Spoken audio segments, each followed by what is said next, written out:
Yes, so this is exciting. I'm so excited actually because, like, do you want to tell Rachel a bit about what you're doing and what the conference is about and everything, Dawn, and what we're actually doing with her today and where her video is going to go? Sure. So I have been advocating for about a year and a half-ish, and just basically started telling my story in little droplets, because it was super scary when I first started, and people ripped me up one side and down the other. They were just didn't agree with how I said it or what I said, and so it took a while for me to get my bearings straight. And now I'm pretty much connected with some pretty good groups. Like Erasing Family is a documentary that exposes the family bond obstruction. So being connected with that and becoming an associate producer, that kind of gave me some leverage and some credibility. And then I became the chair for the National Parents Organization here in Florida. And that's basically an organization that we try to change the laws and the statutes so that parents have equal shared parenting, so that they're equal in the eyes of the child. So it's not like just important decisions here and there, but then the other parent has control of the time. It's supposed to help make sure that they have adequate time on both sides. So the children have that access. Yeah. So that really kind of opened up a whole lot more. And I've just kind of been I became a lobbyist earlier this year, which I'm not so sure I like doing that. But just being out there and trying to provide hope for parents has been where I started. But now I really want to move into helping and attracting more people like us. Because I think if we stand up and if we are sharing our story, then they have something to listen to, and they can see what it's not just talking about long-term effects. We're actually showing them that this is the results. This is who we became, and this is our struggles. So I ran into Alyse in Twitter, but she just sent out that message, and I watched it, and then we just started talking, and it just it seems like everywhere I end up going, it just like I'm being led there. So, yeah, awesome. Okay. Yeah, so here we are. With Canada. And then I did an interview with Canada with the Gatehouse over there. They're a major organisation.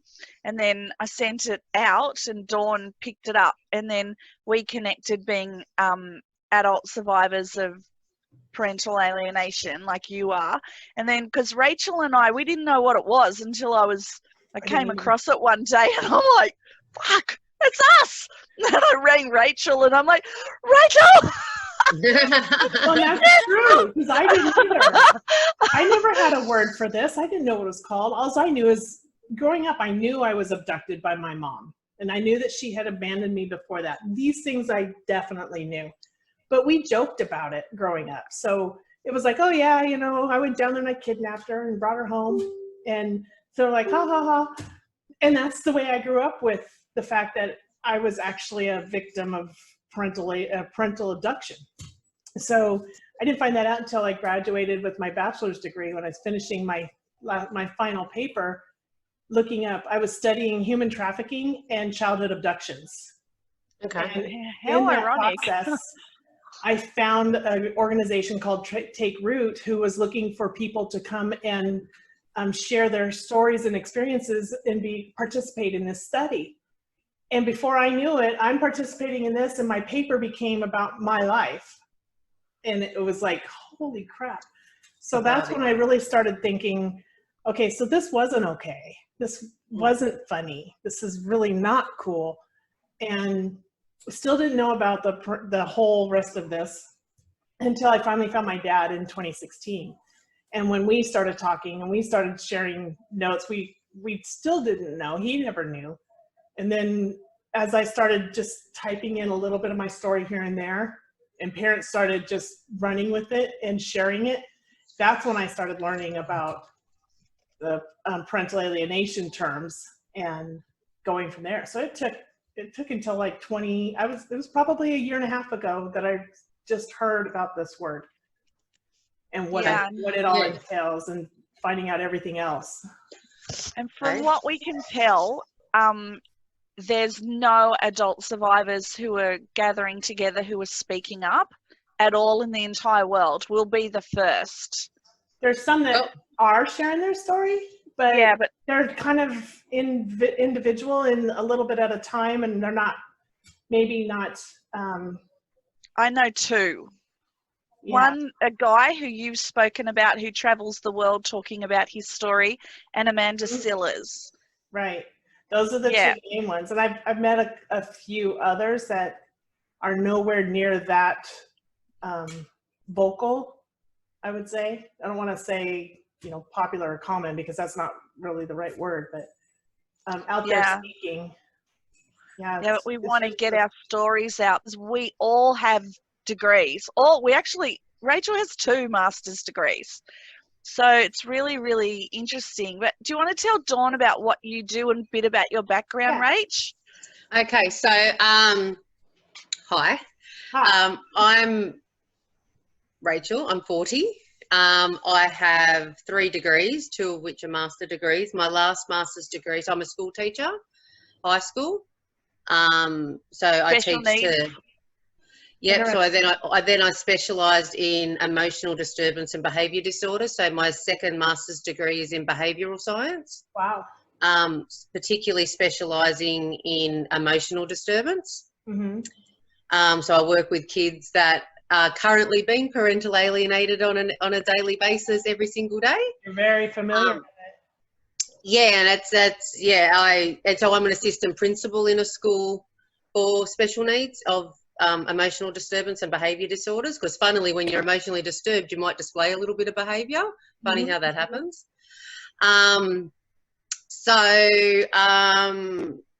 Did you want to know my story? Yeah. Yeah. You would Um, like to leave it at that? Especially to Because do with the PA stuff. yeah, well, obviously, yeah. So I find that it's actually quite funny that you said that we're not educated, because I actually found that to mask or to distract myself from what's happened in my life, that I fill it with stuff, and for me, that's either overworking myself in one way or the other. So even now, I'm currently studying again. I'm an assistant principal at a school. I'm a single mum. I also lecture 2 nights a week at a university and have put my hand up for extra marking, and I'm studying, and I'm delivering extra stuff to my own staff. So for me, it's the opposite. I fill my life with so much stuff, so I don't have to think about things, and I don't have to form close bonds with anybody, because I don't have time. Yes. So I guess that's where I am now. So if we're backwards mapping, that's where I am now because of parental alienation. So my story started with, I had 2 young parents, and I was parental alienated by both. So they were both only 20 in 1980 when they had me. And my mum pretty much from the get-go hated me. So by the time I was 18 months old, not even, my mum and dad had broken up. And my mum and her parents actively worked toward my dad not being able to see me. So they made up things like, so he saw me for about 6 months, but by the time, well and truly by the time I was 3, I was definitely not seeing him at all, like even before, I'd say 2.5, because they were throwing around allegations like I was being touched or whatever over there, and I was, that I was coming back and acting weird and saying all this stuff, and anytime, so then Dad stopped seeing me, because obviously if you're a 23-year-old man by this stage and you've been told that you're touching up your 2.5 to 3-year-old daughter, that's probably enough particularly in the 1980s, and you don't know a hell of a lot and they were Italian, and in Australia, unless you were dinky die Aussie in the 80s, and you went to court and you're the only wogs in a country area, you're not going to win anyway. So, and my family, my Australian family, so mum's side, they were a very influential family in our in our area. Street. Yeah. Yeah, very, like, and they still are. So they basically hired everybody in the area. So they were affluent and had money. And so just those couple of things alone were enough. And one would think that if you're fighting so hard towards your daughter not seeing her father, that's because you want to be with her.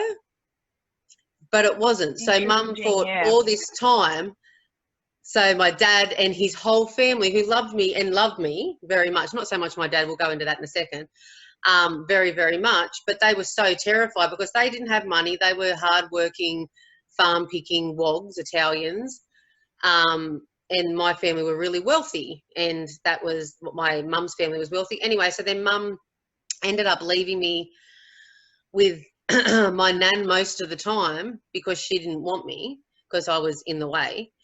And then when she did have me, she used to beat the absolute shit out of me, like literally beat the absolute shit out of me. It could have been for anything. It could have been for not getting a spelling word correct. It could have been because I left the sliding door open, anything. And I mean beaten, not just smacked, like actually beaten a lot.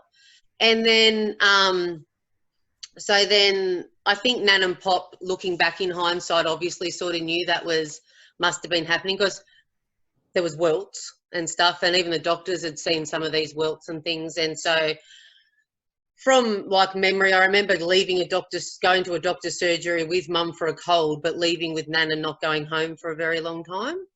And him seeing like big welt marks on my legs.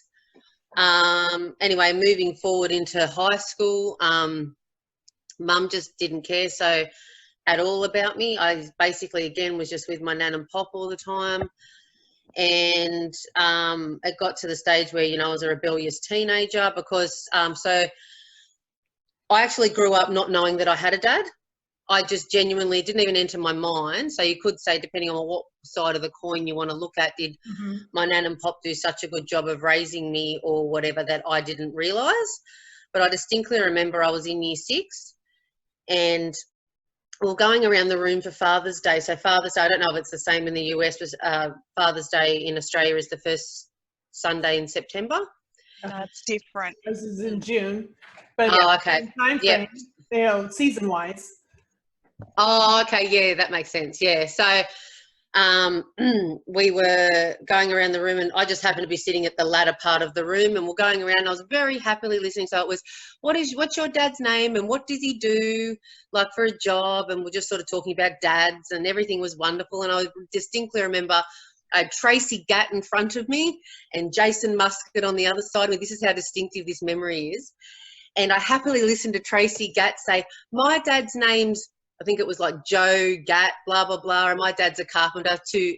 And then I remember saying, has anyone got a question for Tracy? I'm like, is a carpenter someone who lays carpet? And I remember asking questions. We all had to have a question for Tracy. And then my teacher, who was lovely, poor thing, like in hindsight now, she was first year out of teachers college at the time. Beautiful. She would have been maybe 24.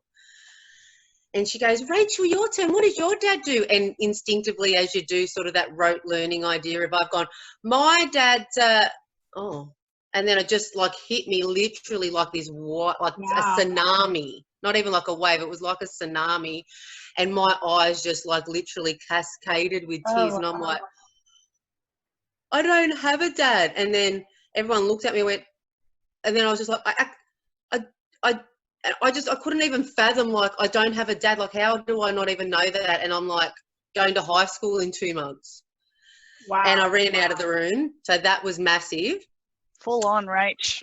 Yeah, like full on. And then so funnily, getting to your research, Alyse, so I was 11, still half playing with dolls, to be honest, like tree climbing, lived on the farm with Nan and Pop. So had tree houses, mud, didn't care about what I wore. I went from being a little girl and within 6 months was smoking pot, dressing promiscuously.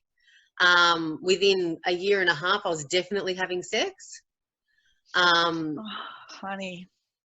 Just because so in that 6 months as well, I'd met my dad, who was more interested in talking with my mum and just took me to like Plaster Funhouse and just sort of sat me there, bought me shoes, and then didn't even talk to me. Was just talking with mum, and they were flirting the whole time because I understood what flirting was.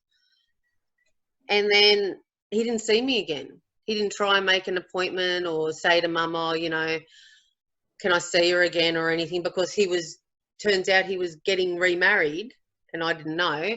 And I already had 2 other sisters that I didn't know about.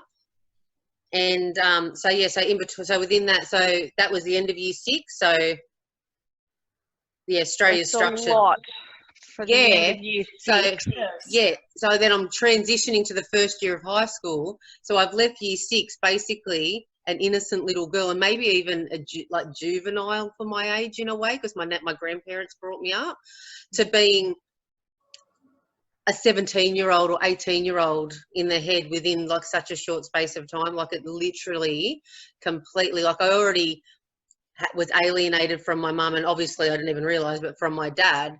But then oddly, even the alienation, like I was just surrounded. I lived in holistic alienation. So anytime, so even though my grandparents were beautiful and lovely, but very bigoted Australians, to be honest.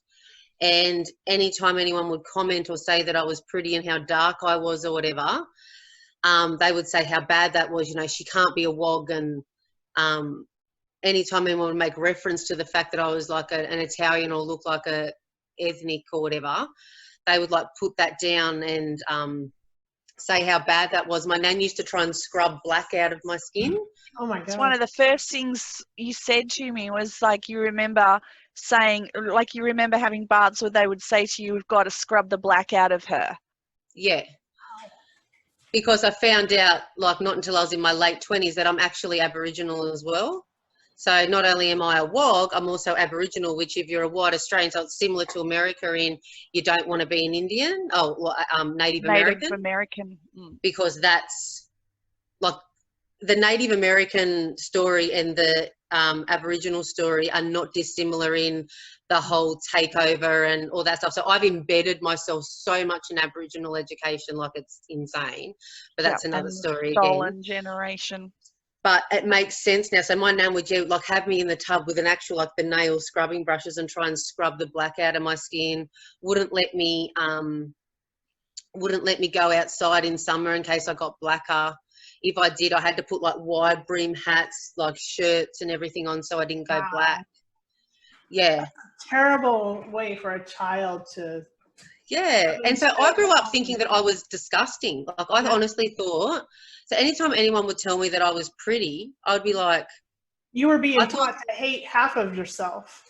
Yeah. It was almost like I thought they were being condescending, but I didn't understand what condescension was. But I thought in my little head that they were being condescending, like they were just being like, oh, you're pretty, like that kind of thing. But yeah. And then so moving forward, so I got through high school sort of, and now and this is probably why I got into education and kids and stuff as well. So I understand that around year 9, so when you're 14, 15, you get to a cognitive age of reason. Mm-hmm. And you can actually start deciphering and making sense of the world, and you can have you're starting to form your own actual opinions. You don't have necessarily the opinions of your parents or whoever's. You're actually starting to see the world through your own scope. A little bit. Developmental stage. Yep. And and that's when I started to sort of snap out of I was still definitely smoking pot, but I was less reactionary is probably a good way of putting it. I was sort of getting back into school and trying, because I got expelled from a school. Like I was really naughty. Afternoon detentions, everything you can think of I'd done. Every single thing you can think of, I had every reaction possible. So here in the States, we refer to those as ACEs, which is the adverse childhood experiences. And I think, Alyse, you said you guys have that down there as well, right? Yeah, we have the ACEs study. That's a worldwide. The expelling stuff. I was expelled from 3 high schools. So we're seeing a link here already.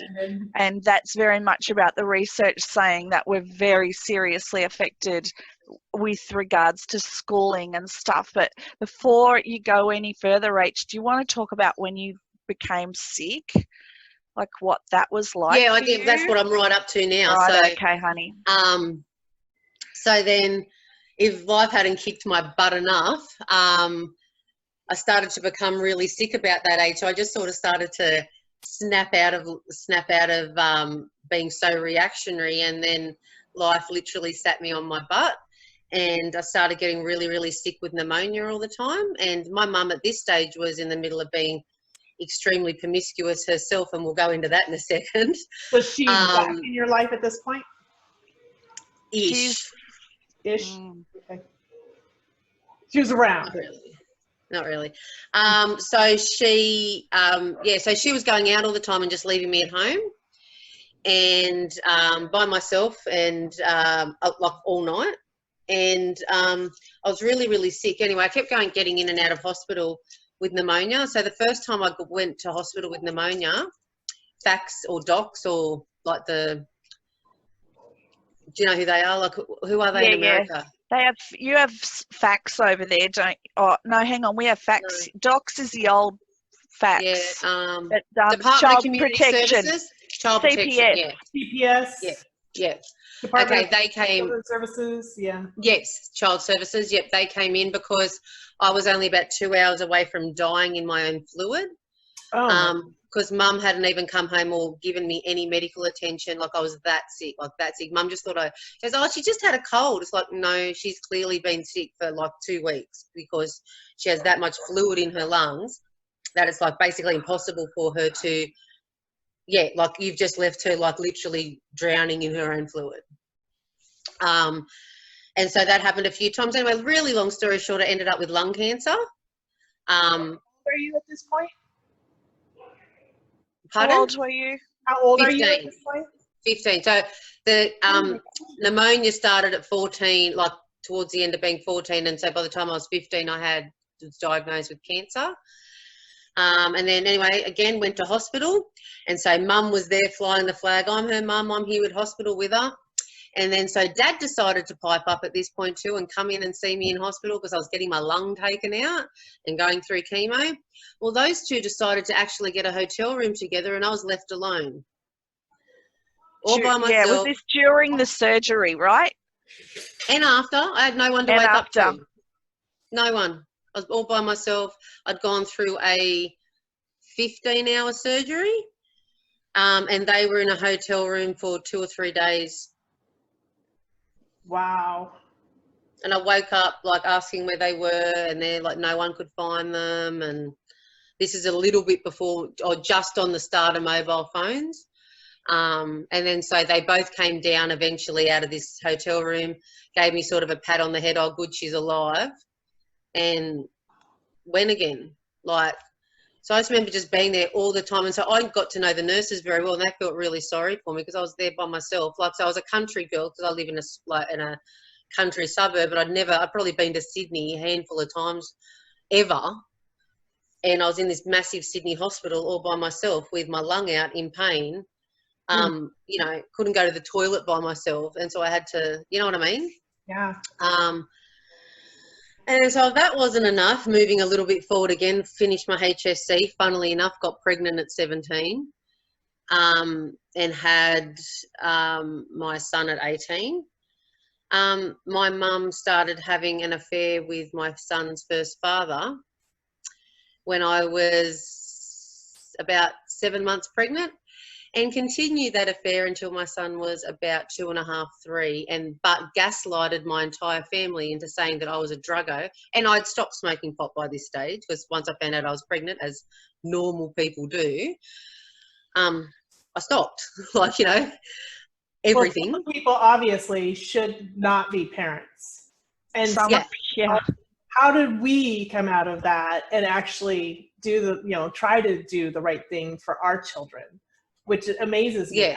because we usually do what we're taught, and I think we probably still do some things that we're taught. Some things, common sense kind of sets in, and we have that instinct to protect. Yeah, 100%. Yeah, so I stopped smoking pot and everything. So I wasn't even that big of a smoker. I was just more of a Saturday night, let's get drunk. Well, not even drunk. I didn't hardly drink because my mum's an alcoholic on top of all this. So I don't really like alcohol very much. So not really a big drinker. So I wasn't even a drinker at all. It was just more a bit of a, just a bit of a hippie kind of have a few bongs with my mates around the fire type of teenager. I wasn't like wild and doing crazy shit like she was making out. So she was telling the whole family who basically abandoned me, saying that I was a druggo and she was trying to get, and that I was making stuff up in my head. I must be hallucinating. But she had a 3-year affair with my son's first father. And then when that ended, she tried to come back into my life. And there's a whole story around that. So even my stepdad didn't believe me, who was my brother's dad. Anyway, he's a barrister, and he ended up getting her investigated after it. But by the time he'd done that, I was over it. So it was like 1.5 years or nearly 2 years in, and I had already moved on with my life. Got together with my second son's father, who funnily was a man who was nearly 13 years older than me. I wonder why. That's no daddy issues there at all. And it's about boundaries. Yeah. It's about boundaries and not being taught them, and not having role models who teach us what's safe and what's not. And because we're so dysregulated as well within our nervous system, we're like out there, we're really targeted. We can be very targeted. I had a boyfriend that was 14 years older than me, and then I had my ex-husband is 15 years older than I am. Yeah. Yeah. Oh, that's all of mine are all apart from until more recently. But all much older men safe. There's this thing, whereas they can't be, full on. Yeah. Yep. So then, really long story short with that, I guess I was vulnerable, 9 months pregnant, and she was sorry for months. And then I finally said, okay, basically you can come over for a coffee. And I just happened to go into labour. And then so she drove myself and my ex-husband, my second son's father, to hospital. But then guess what she did with him that night? Oh, no. So, I couldn't believe the first time I heard that, Rach.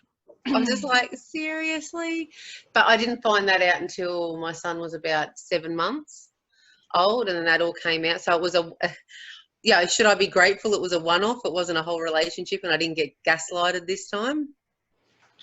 Wow. And then so the way that my family has dealt with all of this information to this date, so now I'm at 21, was because they had pretty much abandoned me, and then they realised what mum did.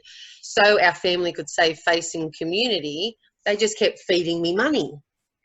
They helped me, purchase my first house, and, helped me go to TAFE, and helped me do this, and here's a car, and so I was, but the weird thing was, if I could just add this, I'm Rachel's cousin, and I'm a bit older than her. I'm like 10, 12 years older than her. So, but the whole thing is, anytime I ever heard anything about her, it was negative, or they wouldn't speak about her. So it was odd. And then when I met her, because for some reason, Rach didn't hang around with the rest of the cousins, like we all had a group, and she wasn't in it. So there was massive stuff going on with her, and I didn't meet her until how long ago, Rachel? Like properly, I think we saw each other a couple of times when you stayed in the Pink House. Like that. Yeah. But not till how we are now, until 4 or 5 years ago now, maybe. Yeah, and we got together, and it was just like a magnet, and like it's really, really weird because she was in my life, in my family, but not in my family. Mm-hmm. So, and because we were moved so often as well, because we got moved into state because of our parental alienation, we had that going on too. So we've seen these major splits in families happening. Yeah, and Yeah. Thank goodness that I have Rachel now. But the thing is, we have to work very hard at staying together because because of the abandonment stuff within both of us, we're very easily triggered and can pull back really quickly. So Rachel and I make a very big concerted effort to, if we're ever like hearing stuff that's going on, we check in with each other. Is this what you meant? Where have you been? No, I'm still here. I haven't left you.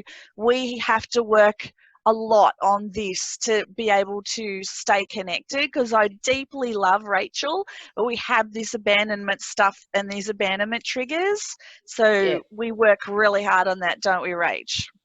Yes. Yeah. Well, I can imagine, because this is your actual family.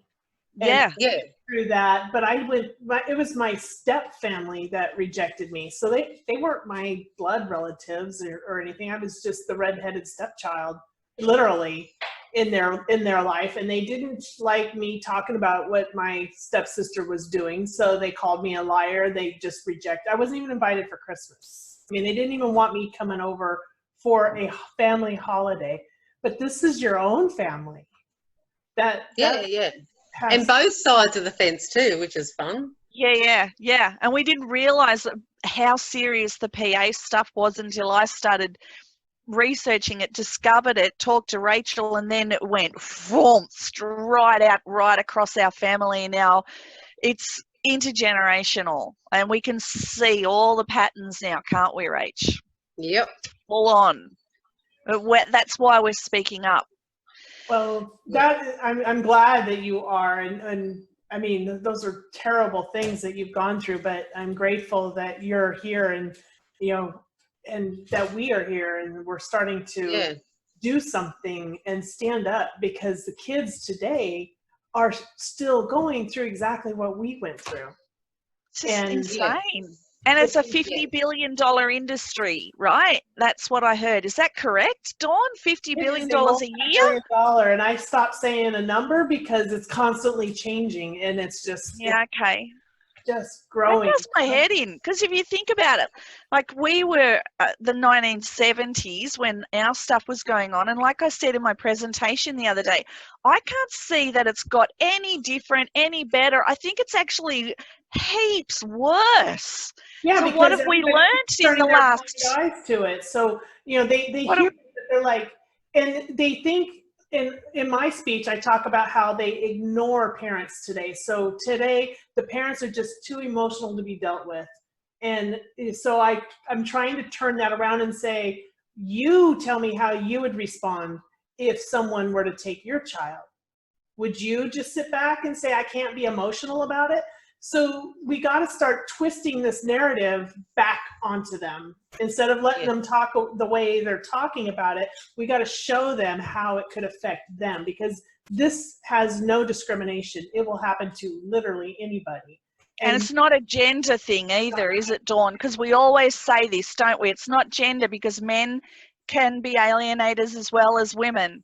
And women are more and more common to lose custody of their children. It is becoming a trend. So what we're seeing now happening to men, look at 20 years from now, the women are going to be in the same place, in the same boat that the men are in right now, because they've gone through it, just because like back in the 70s, it was more common that the moms just automatically got custody. Got the kids. So now you're going to look at moms in the future that it's going to be more of a, there's going to be so much more. So if we don't do something now, our children aren't going to have either parent. Yeah, that's why we're standing up now. But do you want to keep talking, Rach? Oh, yeah. So I guess that's sort of, so I think that because of all those things, the rest of my life unfolded the way it did. So while I learned to sort of step up and educated myself, so I got a trade, and I did all these things and did all my degrees, and just sort of chucked myself so much into like my career and my work. But I had so after the finding out about mum and the second husband thing, because I actually married him, got remarried to the next guy who I thought was going to be forever after, and actually I did a little bit of work on myself and went to counselling and all that sort of stuff because I knew that something probably wasn't right. Mm-hmm. Then he just plain old cheated on me, so I should be grateful that it wasn't with somebody that I knew. But so then that just, I guess, set me up to where I am right now. Is I've just gone through, so that would have been at 28, so between 28, so in the last 12 years I've had 7 relationships, some substantively longer than others. I'd say I've had 3 substantial relationships and lots of boyfriends and stuff in between. I generally don't have massive breaks in between boyfriends, and it's almost like I need to be needed, and then as soon as they get too close, I push them away, and find and pick as many like faults with them. But then I also find people that I know aren't suited to me because they are more broken than I am, because I have this need to want to fix people. And then I get tired of that when they don't get fixed or do the things I say to fix yourself, because I end up going out with the drug addicted person, or the person with mummy issues, or the person that has inferiority complex, or they're the people that I'm attracted to. So, and to date, just started a new relationship, been in one for 5 weeks. Woo! Wow, there's so many similarities with all of us, with a lot of the things we go through. I don't have the relationships now, but in the past I had, it's like one ends, one begins, one ends, one begins, one ends, one begins. And so I went to the other extreme. So, one right after the other there. And then I just none. Yeah. I went through lots of abusive, different kinds. I went through all the different possible kinds of domestic violence you can think of, not just the physical, which went through the physical one as well, but just all the, particularly find men that are very mentally abusive, because to be honest, they're probably not good enough for me in so many ways, but then I get security in that, being superior, and I get that because I need that control. And then they get whatever, because they're probably not, well, they haven't got degrees or whatever it is.